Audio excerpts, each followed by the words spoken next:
Hi guys, Shabbat Shalom. Time to make some fresh challah for your Shabbat dinner. The first step is to get 2.5 to 2.25 cups of warm water. As you can see, I use a Pyrex measuring. I kind of just go a little bit above the 2-cup mark. And you're gonna add some yeast. I buy a big yeast, so I use about 2.5 tablespoons, but if you buy the packets, it's 2 packets. So I'm going to scoop in my yeast, big heaping, 1 tablespoon, 2 tablespoons, and a smidge more. And then to help activate the yeast, you use sugar. So I take just a spoonful of sugar, add it right on top, and you start stirring it, and that will start activating the yeast. So you kind of want to mix it until you don't really see any of the grainage.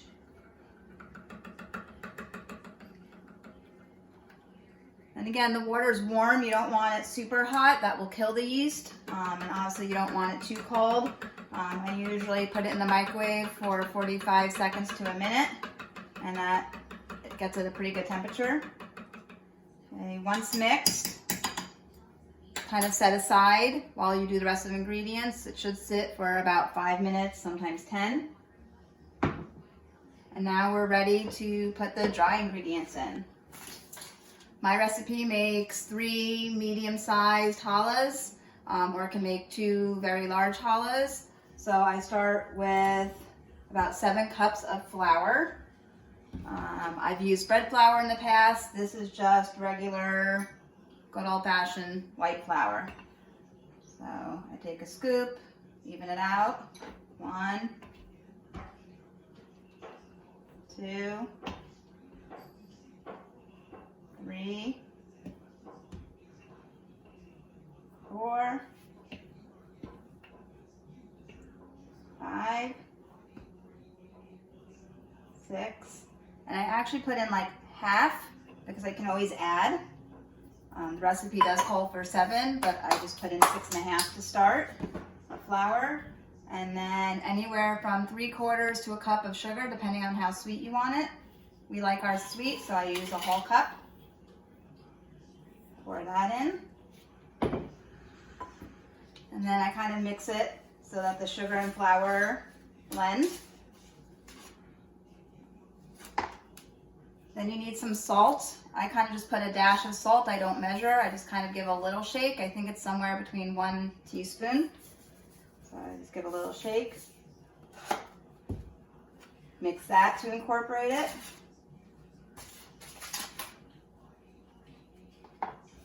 The next step is to add half a cup of oil.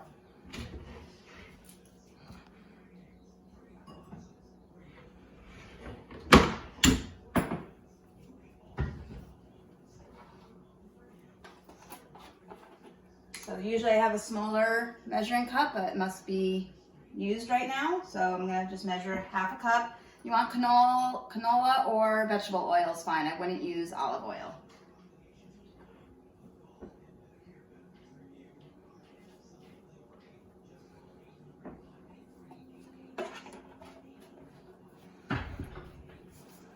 Okay, so I'm going to add now the oil to the dry ingredients.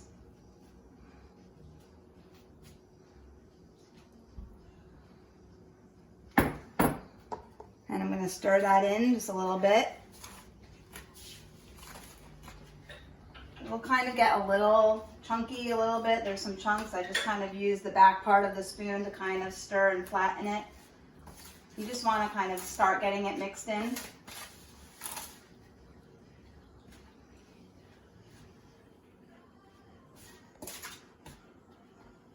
Okay, once it's kind of mixed in and you think it's kind of well blended, the next step is to add the yeast.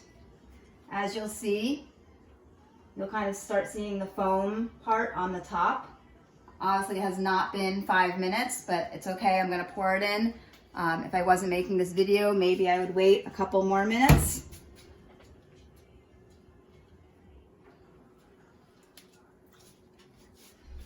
But to speed up the process, it will be okay. I'm going to start incorporating the yeast. I'll also want a nice flat surface to start kneading it once I put it in. So I'm going to move my things out of the way.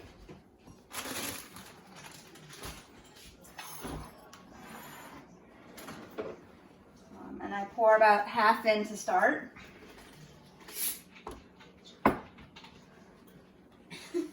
And here's where you'll start seeing a dough form. Again, just kind of mix, scoop up from the bottom to make sure you're getting the flour that's on the bottom. It won't look like it's forming a dough at first. You just gotta kind of keep mixing it. I add in another half of kind of what's left. And again, mix. It will start getting a little tougher to mix as the dough starts to form.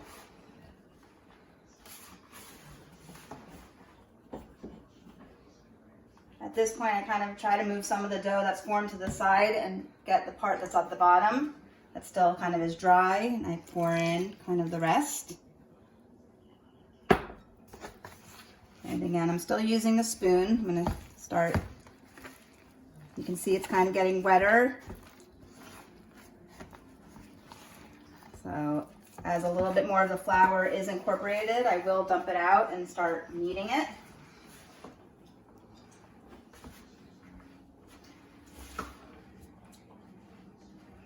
I'll take my extra spoon and kind of scrape off some of the dough that's stuck.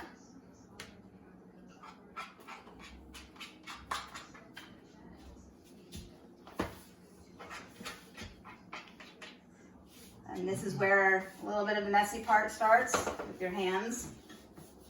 You have to start kneading it, and that's where your extra flour, just keep it at hand.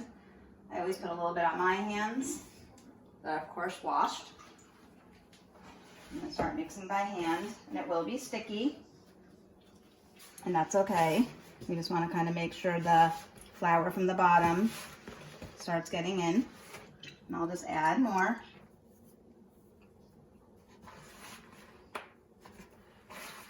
And kind of once most of it is kind of stuck together, I'm going to dump it on the counter, put down a little flour, your workspace. Just kind of put the bowl to the side. It's okay if there's a little flour or dough left in there because you're going to end up putting it back in the ball. So you kind of fold it, fold, and fold. You can see it starting to come together. If there's loose parts, just kind of add it back in. Then you'll know if it's too sticky, grab a little more flour. So you don't want it dry, but you don't want it to be sticking. And you'll know, you can see like some of it's sticking to the counter and starting to stick to my hands. I just take more. And this is why I started with just the 6½ cups at the beginning, because I'd rather have to add. I don't want it too dry and too hard to knead. So as I fold too, you'll see I kind of give it a pull. That activates like the gluten in the flour. You gotta kind of lean into it. You gotta use those muscles. You don't want to over knead it. You can kind of see it's all kind of formed a nice